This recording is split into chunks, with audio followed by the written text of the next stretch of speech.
Good afternoon, Jets Nation. Welcome to the Jew Jets Show. And the New York Jets have the 2nd and 5th picks in the 2022 NFL Draft. Who should we take with them? Find out in today's video. So with the 2nd overall pick, the New York Jets need to select an edge rusher. We had 0 sacks against one of the worst offensive lines yesterday. We were getting the sacks. Quentin Williams, Sheldon Rankins were in that backfield constantly. But because there was no edge help, we weren't able to get any sacks. And there are 2 really good edge prospects in this year's draft, Kayvon Thibodeaux and Aiden Hutchinson. They're arguably the 2 best players in this year's draft as well. And with us having the 2nd overall pick, we're definitely going to get at least one of those guys. Now, we're not going to probably have the 2nd overall pick when it comes to draft time. We might have the 1st, we might have the 5th. Who knows how the draft is going to look, but if the season were to end right now, we would have pick number 2, and I would see us drafting Aiden Hutchinson. Now, there are some ups saying that we do get Kayvon Thibodeaux and that the Lions take Hutchinson, and that is very well could happen. But Thibodeaux is just a better player, and realistically, I don't see the Lions passing him for Hutchinson. Both of these players are going to be dominating NFL offensive lines for the next 10 years, but Thibodeaux is going to be doing it better. I'm not complaining about getting Hutchinson, though. He is still a very good player, and he's going to be dominating alongside Carl Lawson, so I'm not complaining about that.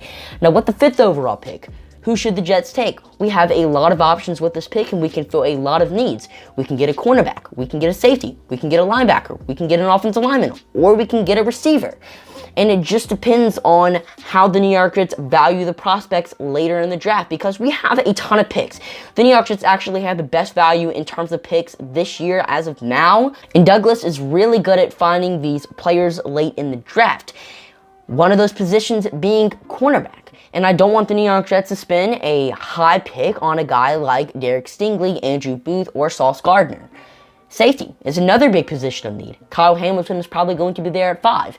But I also really like Marcus Williams. Marcus may has also expressed interest in returning to the team as well. And we can also find a safety down the line. We have 2 second-round picks. We have a ton of picks later in the draft. And we can definitely address that in one of those later rounds. Offensive lineman, Tyler Linderbaum, is a guy every Jets fan want. I actually had us selecting him not too long ago in one of my earlier mocks.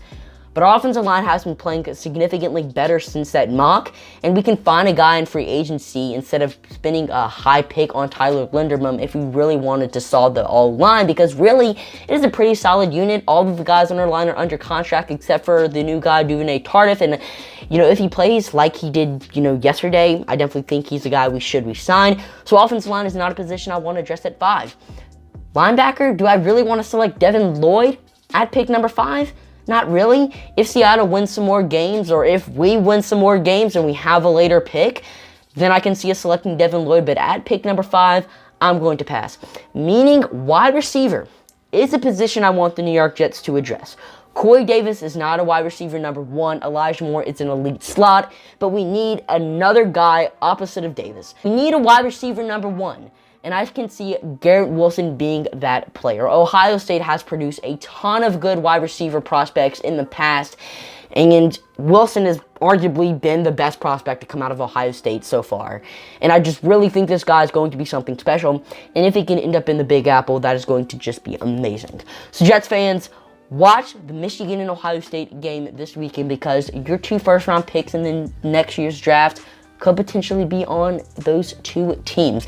Now let's get into some tidbits of Jets news. So yesterday, Rich Cimini reported that the Jets are expected to tender backup quarterback Mike White. He didn't say which tender it's going to be. The low tender costs $2.4 million, and the second-round tender costs $3.9 million. The second-round tender is actually a pretty cool thing, because you can place a tender on a player, and if another team really wants Mike White that bad, they can give us a second-round pick in exchange for him. So Mike White is expected to return next season. Michael Carter is also expected to be out 2 to 3 weeks after suffering a leg injury yesterday. This is terrible. Michael Carter was balling for us, but now he's expected to miss 2 to 3 weeks. Definitely expect our run game to struggle in the next couple weeks, maybe even our entire offense. But hopefully Ty Johnson, Tevin Coleman, or LaMichael Pirine to step up big time. And then Robert Saleh expressed interest in adding a new kicker. Saleh was asked about if they were to add, a new kicker this week because Amendola missed 2 field goals yesterday. Saleh said that they look into every position every week, and kicker is no different. So a workout for a kicker could possibly be tomorrow, and we can expect Amendola to be cut and a new kicker signed as early as tomorrow. And that's all I got for you guys today. If you ended up enjoying this video, let me know by hitting the subscribe and like button.